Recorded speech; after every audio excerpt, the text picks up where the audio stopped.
Assalamualaikum warahmatullahi wabarakatuh. Saya Wahyu Duyatmiko, mahasiswa dari Universitas Pancasakti Bekasi dengan NIM 18721700008, Prodi Pendidikan Ekonomi, dengan dosen pengampu Bapak Karyadi SPD MM pada mata kuliah Manajemen Keuangan. Pada kesempatan kali ini akan coba membahas tentang pentingnya memanajemen keuangan bagi pelaku UMKM pada masa pandemi yang lalu. Untuk tahu lebih jauhnya, ikuti agar bisa dimudahkan dalam memahami materi ini. Saya akan coba membagikan beberapa konsep. Pertama, saya akan membahas tentang pengertian dari manajemen keuangan. Kedua, ada fungsi dari manajemen keuangan. Ketiga, ada pengelolaan manajemen keuangan yang baik itu seperti apa. Dan yang terakhir adalah penyebab gagalnya UMKM dalam bertahan pada masa pandemi yang lalu. Lanjut ke berikutnya. Nah, di sini ada pengertian dari manajemen keuangan. Pengertian dari manajemen keuangan di sini itu adalah manajemen keuangan adalah suatu kegiatan usaha, baik itu berbentuk perusahaan ataupun badan lainnya, sebagai bentuk tanggung jawabnya untuk memperoleh dan menggunakan dana dari perusahaan dalam mencapai tujuan yang efektif. Nah, inti dari itu semua adalah kegiatan perusahaan ini terkait cara menggunakan, memperoleh, mengelola dana perusahaan dalam mencapai tujuan dan target tertentu. Penjelasan singkat dari ini saya kutip dari tokoh yang bernama Joseph L. Masih pada bukunya bernama The Essential of Management. Lanjut ke slide berikutnya, penjelasan berikutnya. Nah, di sini ada fungsi dari manajemen keuangan. Ada 5 fungsinya. Pertama, fungsi perencanaan atau planning. Nah, di sini itu mencakup perencanaan anggaran perusahaan berupa penyusunan proyeksi jangka panjang, arus kas, serta perhitungan laba rugi dari perusahaan tersebut. Yang kedua adalah fungsi pengendalian atau controlling. Nah, ketika telah mengalokasikan keuangan perusahaan tersebut, nah penting sekali bagi perusahaan untuk mengendalikannya. Nah, dalam hal ini fungsinya adalah mengontrol keuangan agar dapat mengawasi arus kas masuk dan juga keluar. Juga dapat melihat apa saja kekurangan dalam pengelolaannya. Yang ketiga ada fungsi pemeriksaan atau auditing. Pada fungsi ini, manajemen keuangan akan melakukan kegiatan yaitu memeriksa dana perusahaan secara berkala, bertahap agar dapat disesuaikan dengan laporan keuangan. Biasanya dilakukan itu 3 bulan sekali atau 1 bulan sekali. Fungsi selanjutnya ada fungsi budgeting atau anggaran. Nah, pada fungsi ini, perusahaan bisa mengalokasikan dananya secara tepat dan mudah mengenai biaya yang diperlukan untuk produksi ataupun promosi. Yang terakhir, fungsi dari reporting atau laporan. Fungsi terakhir ini itu fungsi yang utama, yaitu sebagai laporan dalam melihat keadaan baik atau tidaknya suatu perusahaan tersebut dalam mengelola dana perusahaannya. Nah, dari kelima fungsi tersebut satu persatu saling berkaitan hingga pada tahap akhir yaitu reporting. Lanjut ke penjelasan berikutnya ada di sini ada tips pengelolaan keuangan yang baik itu seperti apa. Pertama, sebelum tahu lebih jauh, kita harus buat rencana keuangan jangka panjang. Nah, pada tips ini harus dilakukan bagi sebuah perusahaan dalam memanajemennya, yaitu dalam hal ini dia membuat tujuan serta bagaimana strategi untuk mencapai itu semua. Lanjut ke berikutnya, ada perhatikan tenggat waktu pembayaran. Nah, penting sekali bagi sebuah perusahaan ya. Nah, membayar tagihan dengan tepat waktu itu penting dalam pengelolaan keuangan yang tepat. Nah, maka dari itu perlu diperhatikan tenggat waktu pembayarannya agar bisa dihindari keterlambatan. Nah, bila mengalami keterlambatan berpotensi ada denda atau iuran lainnya yang harus dibayarkan.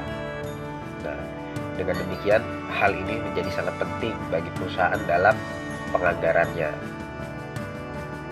Selain itu semua, riwayat pembayaran yang tepat waktu juga dapat meningkatkan skor kredit dan juga suku bunga bagi perusahaan bila mengajukan pinjaman di perbankan atau pihak ketiga.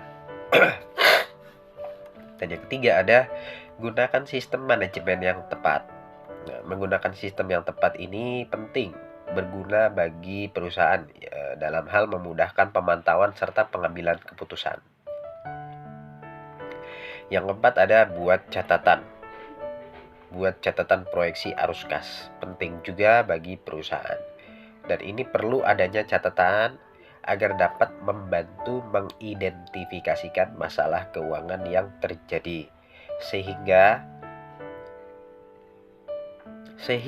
maksud saya, perusahaan itu bisa melakukan langkah yang tepat dalam mengidentifikasi masalahnya. Nah, dibandingkan dengan anggaran yang lain. Dan yang terakhir ada menyusun laporan keuangan. Salah satu pembentuk citra dari perusahaan, baik atau tidaknya itu adalah dilihat dari laporan keuangan. Bila laporan keuangannya baik, otomatis perusahaan tersebut dipandang perusahaan itu mampu mengelola manajemen keuangannya dengan baik. Dan ini penting. Bila tidak, otomatis publik atau pihak ketiga yang ingin menanamkan modalnya di perusahaan tersebut akan berpikir dua kali dan cenderung akan menafikan dananya untuk tidak diinvestasikan di perusahaan tersebut. Penjelasan selanjutnya, penyebab gagalnya UMKM pada masa pandemi yang lalu. Nah, di sini adalah salah kelola aset. Ada 4 ya, salah kelola aset. Nah, dalam hal ini salah kelola aset, biasanya UMKM itu memakai asetnya itu untuk kepentingan pribadi, sedangkan tidak serta-merta aset biar kata perusahaan itu miliknya, tapi tetap harus menggunakan SOP dari perusahaan tersebut. Di situ kan ada ADART, tidak serta-merta bisa dipergunakan untuk kepentingan pribadi. Nah, ini yang seringkali salah dalam pelaksanaannya atau pengelolaannya. Yang kedua adalah tidak mampu mengatur cash flow dengan baik. Nah, sering sekali juga sebuah perusahaan tidak mampu mengatur keuangan arus kas masuk dan keluar tidak dengan baik, tidak dengan benar caranya. Ada yang mengambil dana perusahaan kepentingan pribadi, sedangkan itu tidak bisa dibenarkan secara kaidah keekonomian. Tetap harus ada perhitungannya, tetap harus ada pencatatannya, sebab ini perusahaan diproyeksikan diharapkan akan maju.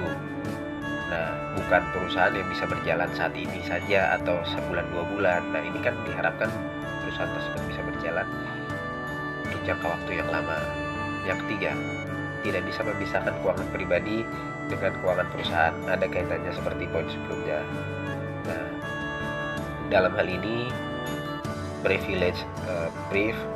Nah, seseorang itu bisa mengambil dananya dari perusahaan, tapi sekali lagi tidak serta-merta tidak dicatat dalam pencatatan laporan keuangan.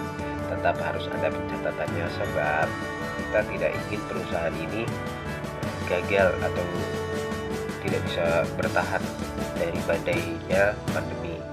Nah, untuk itu sebisa mungkin kita profesional dong. Kita biar kata kerja di perusahaan kita, tapi kita dapat gaji. Sedangkan kalaupun sudah dapat gaji, minta ini minta itu sulit sekali, dan ini cenderung perusahaan itu sulit berkembang. Padahal kan kita ingin perusahaan kita berkembang bahkan maju. Poin selanjutnya, mengelola usaha hanya mengandalkan catatan dan insting semata. Banyak sekali UMKM yang menggunakan gagal dalam hal ini.